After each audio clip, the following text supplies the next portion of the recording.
नमस्कार। जय तंत्र मंत्र केंद्र में मैं आप सबका हार्दिक स्वागत एवं अभिनंदन करता हूं।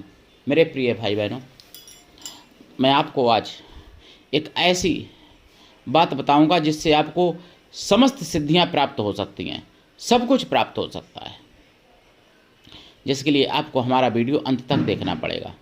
यदि आपने हमारा चैनल अभी तक सब्सक्राइब नहीं किया है तो लाल वाली बटन दबाओ और घंटी बजा दो।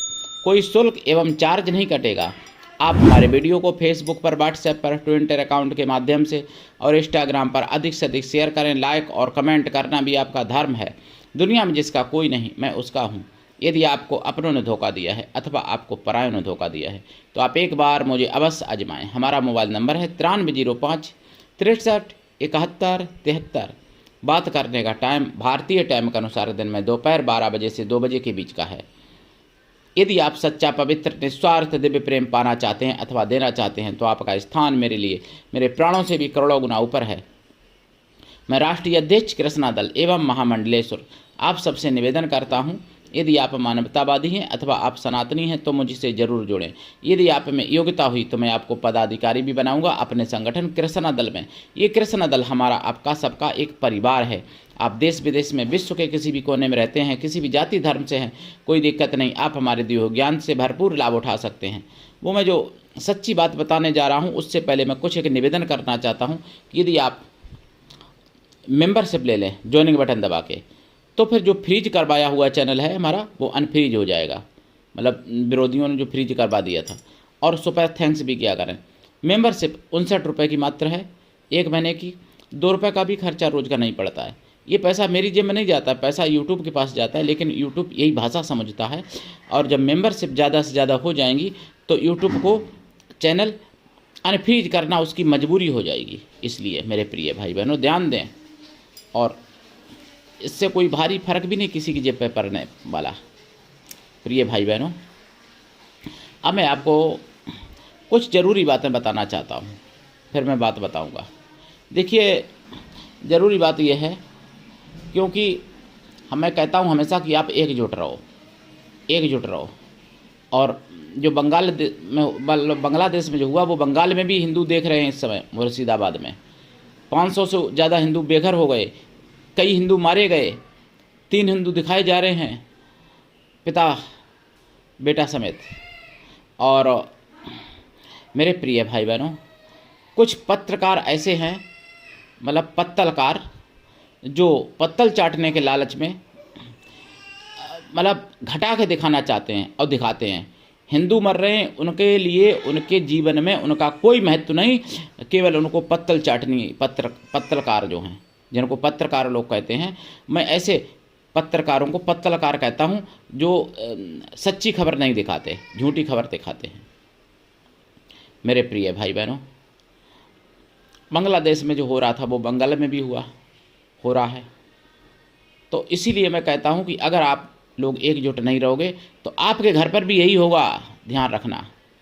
अब और सुदर्शन चैनल पे मैंने एक ऐसा सुना है, मतलब वचन जो किसी चैनल ने अभी तक नहीं दिखाया। सुदर्शन चैनल पर क्या मुझे पता चला, 2 दिन से मैं सुन रहा हूँ सुदर्शन चैनल पर, कि अब तो ममता बनर्जी के रिश्तेदार भी जिहादियों के निशाने पर आ गए और उन पर भी खतरा मंडराने लगा। और टीएमसी के कई नेता जिहादियों के निशाने पर आए, कई नेताओं की गाड़ियां तोड़ी गईं, कई नेताओं को मारने की कोशिश की। क्यों? कि वो हिंदू थे नेता। इसलिए वो नेता भी अब अपने को अलग थलग समझते हैं, महसूस करने लगे। और ममता बानों से मतलब अलग हिंदू, केवल मीटिंग में नेता शामिल हों, हिंदू विधायक ऐसी मांग कर रहे हैं मीटिंग में, यानी बैठक करना चाह रहे हैं हिंदू नेताओं के साथ बैठक, मुसलमानों को अलग करके बैठक करो, ऐसा कहना चाह रहे हैं वो लोग, उन्होंने कहा है। लेकिन ममता कहाँ सुनने वाली भाई। तो ठीक है, उनका अपना मैटर है, लेकिन आप लोग अगर जागोगे तो बच जाओगे, नहीं जागोगे तो जो बांग्लादेश में हो रहा था, जो बंगाल में हो रहा है, भाई तुम्हारे साथ होगा, तुम्हारे घर पर होगा, तुम्हारी माँ, बहन, बेटी, पत्नी के साथ होगा। इसलिए जाग जाओ, एकजुट हो जाओ, संगठित हो जाओ हिंदू भाई बहनों। बस मैं यही कहना चाहता हूँ। अब मैं एक कहानी बताता हूँ आपको, सच्ची घटना। गुरु की आज्ञा मानने से क्या प्राप्त हो सकता है। जयपुर के पास में एक चोर थे, मतलब एक भक्त थे, लेकिन भक्त क्या, वो चोर थे।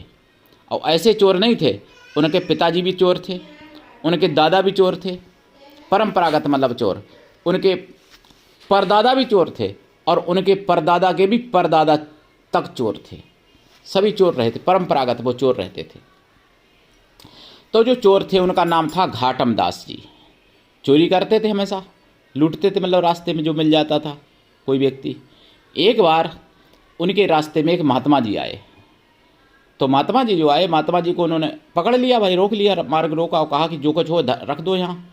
महात्मा जी बोले, भाई आप हमसे क्या लोगे, हमारे पास है ही क्या, मेरे पास लंगोटी है, एक कमंडल है और अचला है ओढ़ने का ऊपर का, और गौमुखी समेत माला है, यही है, और तो कुछ है नहीं मेरे पास।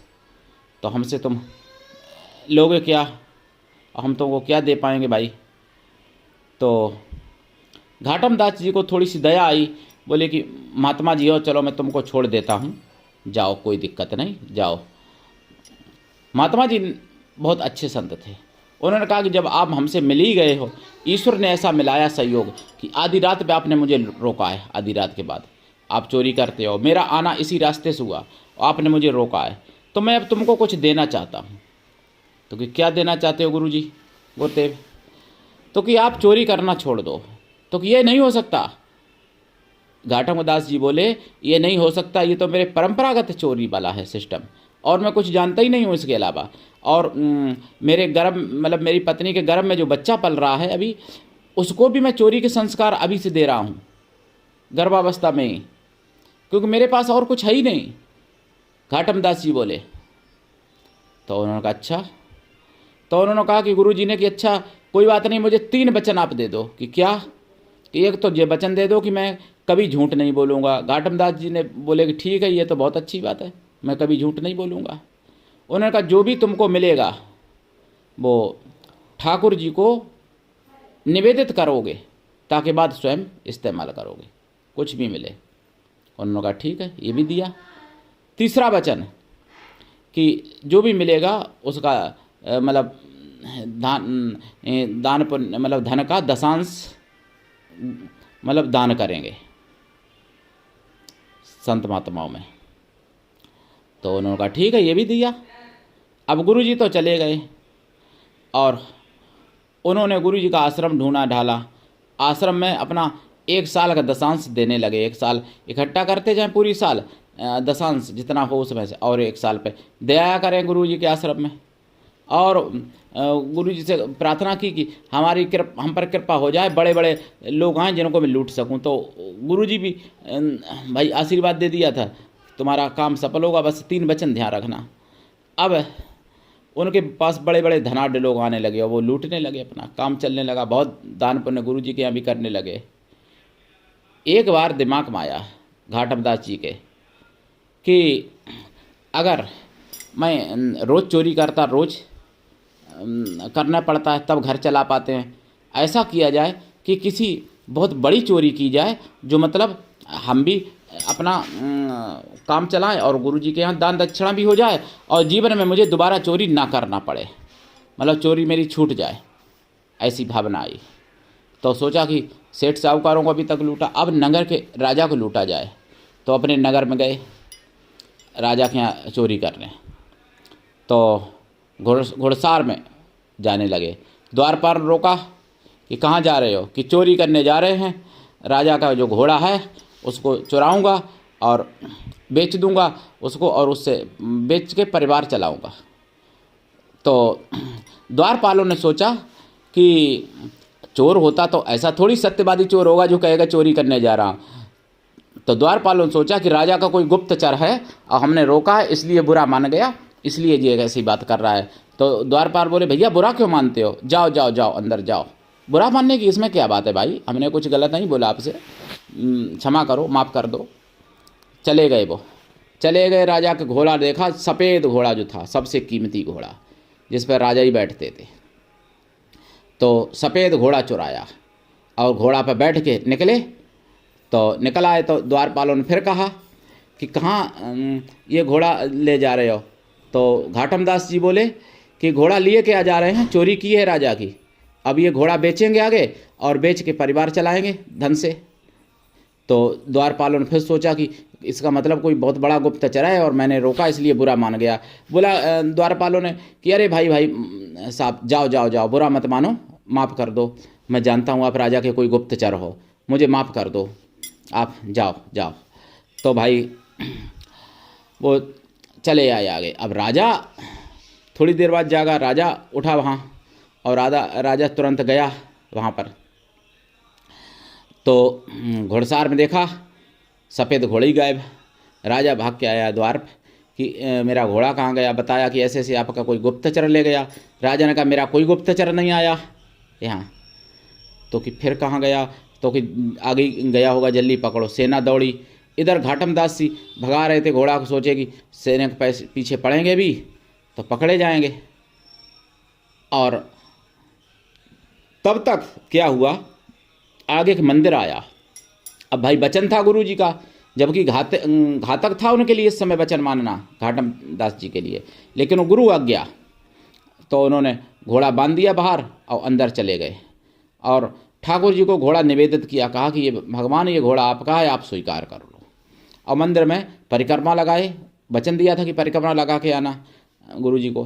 तो परिक्रमा लगाए, बाहर आए, तब तक सेना आ गई। बोले कि ये घोड़ा तो कि यही है। द्वारपालों ने पहचान लिया, कहा कि यही है। तब तक भगवान की कृपा ऐसी कि वो घोड़ा जो सफ़ेद था वो काला पड़ चुका था। अब द्वारपालों ने तो कह दिया कि यही है, लेकिन सेना ने देखा घोड़ा, उन्होंने कहा घोड़ा तो राजा का लगता है, लेकिन ये काला कैसे हो गया, पूरा सफ़ेद था। तो कहा कि ये घोड़ा काला कैसे हो गया? उन्होंने कहा हमारे घोड़ा तुमने क्या किया कि चोरी की। तो सत्य बात थी, चोरी की। उन्होंने कहा फिर कि काला कैसे हुआ? कि काला मुझे नहीं पता कैसे हुआ भाई, हम तो भगवान को निवेदित किया, अब जो भगवान का घोड़ा हो गया, अब राजा का नहीं है, अब जो घोड़ा राम जी का हो गया। तो अब काला कैसे हुआ इसकी तो हमको नहीं पता है। भगवान को काला ही रंग पसंद होगा, हो सकता है श्याम, इसलिए भगवान ने श्याम बना दिया उस घोड़ा को। हमको तो ये लगता है, नहीं, मैंने कोई रंग पोता नहीं है, इसमें रंगाई पुताई नहीं की है। तो सेना वाले ने कहा पकड़ो, चलो राजा के पास ले चलो। भाई घोड़ा को भी पकड़ लिया, उनको भी पकड़ लिया, ले गए राजा के पास। राजा ने भी देखा कि घोड़ा, राजा ने कहा कि घोड़ा तो हमारा ही लग रहा है, लेकिन ये काला कैसे हो गया? राजा ने तो कहा कि घोड़ा के मेरे गर्दन पे एक मस्सा था, वो मैं देखता हूँ, अगर वो होगा तो मेरा ही है। तो राजा ने देखा मस्सा था वहाँ पे। राजा ने फिर कहा कि भाई सही बताओ, घोड़ा ये काला कैसे हुआ? घाटम दास जी बोले कि देखो ये तो नहीं मुझे पता काला कैसे हुआ, लेकिन उन्होंने पूरी कहानी अपनी बताई कि ऐसे ऐसे है, मैंने चोरी की थी आपके यहाँ, और मैं सत्य बोलता हूँ, झूठ बोलता नहीं कभी गुरु की आज्ञा से, इसलिए मैंने इनको बता भी दिया था। और बताया कि भाई परिक्रमा लगा के ही आगे बढ़ना है, कोई मंदिर पड़े भगवान का, कोई धार्मिक मतलब कोई धर्म स्थल पड़े, तो इसलिए मैं परिक्रमा लगाने चला गया। प्राणों पर संकट आया हुआ भी से मैं नहीं डरा, मैं गुरु की आज्ञा को सर्वोपरि मानता हूँ। और गुरु स्थान पे दान भी करता हूँ, दान पुण्य जो कहा गया संतों को दान करो, तो मैं गुरु को अपने दान भी करता हूँ। तीनों वचन मैंने दिए थे, तीनों वचन मैं मानता हूँ और हमेशा मानूंगा। और मैं यही सोच के मैंने चोरी की थी आज की। तो राजा ने कहा कि ये काला कैसे हुआ ये बात?